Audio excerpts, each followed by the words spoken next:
ಕೆಲವೇ ಕ್ಷಣಗಳಲ್ಲಿ ಪ್ರಧಾನಿ ನರೇಂದ್ರ ಮೋದಿ ಅವರಿಂದ 3 ವಂದೇ ಭಾರತ್ ರೈಲಿಗೆ ಹಸಿರು ನಿಶಾನೆಯನ್ನ ತೋರಿಸಲಾಗಿದೆ. ಅದಾದ ಬಳಿಕ ಹಳದಿ ಮೆಟ್ರೋಗೆ ಚಾಲನೆಯನ್ನ ಕೂಡ ಕೊಡುವಂಥದ್ದು. ಕೆಲವೇ ಕ್ಷಣಗಳಲ್ಲಿ ವಂದೇ ಭಾರತ್ಗೆ ಹಸಿರು ನಿಶಾನೆಯನ್ನ ತೋರಿಸ್ತಾರೆ ನರೇಂದ್ರ ಮೋದಿ. 3 ವಂದೇ ಭಾರತ್ ರೈಲ್ಗೆ ಪ್ರಧಾನಿ ನರೇಂದ್ರ ಮೋದಿ ಹಸಿರು ನಿಶಾನೆಯನ್ನ ತೋರಿಸುವಂಥದ್ದು. ಕೆಲವೇ ಕ್ಷಣಗಳಲ್ಲಿ ಕ್ರಾಂತಿವೀರ ಸಂಗೊಳ್ಳಿ ರಾಯಣ್ಣ ನಿಲ್ದಾಣದಲ್ಲಿ ಚಾಲನೆಯನ್ನ ಕೂಡ ಕೊಡಲಾಗುತ್ತೆ. ಬೆಂಗಳೂರಿನಿಂದ ಬೆಳಗಾವಿಯ ವಂದೇ ಭಾರತ್ ರೈಲು, ಅದೇ ರೀತಿಯಾಗಿ 3 ರೈಲುಗಳಿಗೆ ಹಸಿರು ನಿಶಾನೆಯನ್ನ ತೋರಿಸುವಂಥದ್ದು. ಬೆಂಗಳೂರು ಬೆಳಗಾವಿ, ಅಮೃತಸರ ಮಾತಾ ವೈಷ್ಣೋ ದೇವಿ, ನಾಗಪುರ ಪುಣೆ ಮಾರ್ಗದ ರೈಲುಗಳಿಗೆ ಮೋದಿ ಸಿಗ್ನಲ್ ಅನ್ನ ಕೊಡ್ತಾರೆ. ಕೆಲವೇ ಕ್ಷಣಗಳಲ್ಲಿ ಹಸಿರು ನಿಶಾನೆಯನ್ನ ತೋರಿಸುವಂಥದ್ದು ವಂದೇ ಭಾರತ್ಗೆ.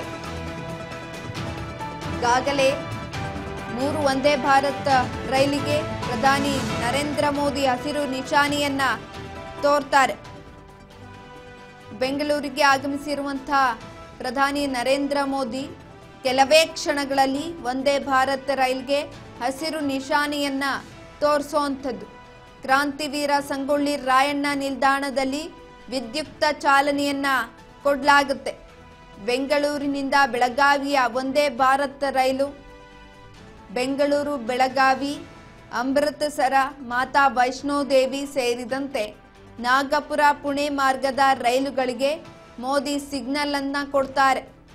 ಈ 3 ಮಾರ್ಗಗಳ ರೈಲಿಗೆ ಸಿಗ್ನಲ್ ಅನ್ನ ಕೊಡುವಂಥದ್ದು, ಚಾಲನೆಯನ್ನ ಕೊಡ್ತಾರೆ. ಅದಾದ ಬಳಿಕ ಹಳದಿ ಮೆಟ್ರೋಗೆ ವಿದ್ಯುಕ್ತ ಚಾಲನೆಯನ್ನ ಕೂಡ ಕೊಡುವಂಥದ್ದು.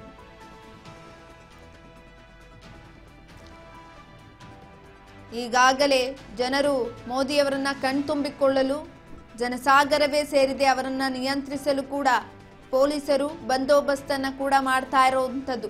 ಇದರ ನಡುವೆ ಸಂಗೊಳ್ಳಿ ರಾಯಣ್ಣ ರೈಲ್ವೆ ನಿಲ್ದಾಣದಲ್ಲಿ ವಂದೇ ಭಾರತ್ 3 ಮಾರ್ಗದ ರೈಲುಗಳಿಗೆ ಹಸಿರು ನಿಶಾನೆಯನ್ನ ಕೊಡ್ತಾರೆ. ನಾಗಪುರ ಪುಣೆ ಮಾರ್ಗಕ್ಕೂ ಕೂಡ ಹಸಿರು ನಿಶಾನೆಯನ್ನ ಕೊಡುವಂಥದ್ದು. ಅದಾದ ನಂತರ ಹಳದಿ ಮೆಟ್ರೋಗೆ ಇಂದು ವಿದ್ಯುಕ್ತ ಚಾಲನೆ ಕೂಡ ಸಿಗುತ್ತೆ. ಪ್ರಧಾನಿ ನರೇಂದ್ರ ಮೋದಿ ಬರುವಂತಹ ಹಿನ್ನೆಲೆಯಲ್ಲಿ ಹಲವು ರಸ್ತೆಗಳ ವಾಹನ ಸಂಚಾರ ಕೂಡ ಬಂದ್ ಮಾಡಲಾಗಿದೆ. ಈ ಒಂದು ಸಂದರ್ಭದಲ್ಲಿ ಕೆಲವೇ ಕ್ಷಣಗಳಲ್ಲಿ ವಂದೇ ಭಾರತ್ಗೆ ಹಸಿರು ನಿಶಾನೆಯನ್ನ ತೋರಿಸುವಂಥದ್ದು. ಈಗಾಗಲೇ ಬೆಂಗಳೂರು ಪೂರ್ತಿಯಾಗಿ ಕೇಸರಿಮಯವಾಗಿದೆ.